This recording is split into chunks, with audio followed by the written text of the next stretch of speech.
আসসালামু আলাইকুম, welcome to Mahi রান্নাঘরে। আজকে আমরা করে দেখাবো পেঁয়াজ পাতার ভর্তা। এটা হয়তো আপনারা অনেকেই খেয়েছেন, অনেকভাবে খেয়েছেন। আজকে আমি খুব সিম্পল করে দেখাবো। এই জন্য আমাদের লাগছে রসুন, পেঁয়াজকলি, কাঁচামরিচ, ধনিয়া পাতা, পেঁয়াজ। আপনারা চাইলে পেঁয়াজটা স্কিপ করতে পারেন।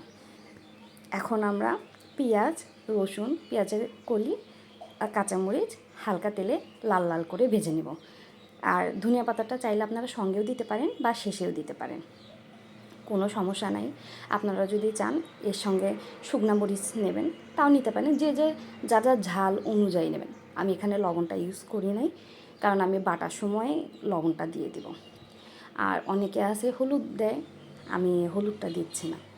এখন আমরা লাল লাল করে নামিয়ে নিয়ে পাটায় বেটে ভর্তা করে নিব। খেতে অনেক মজা হয়, সবাই খেয়ে দেখবেন। ধন্যবাদ।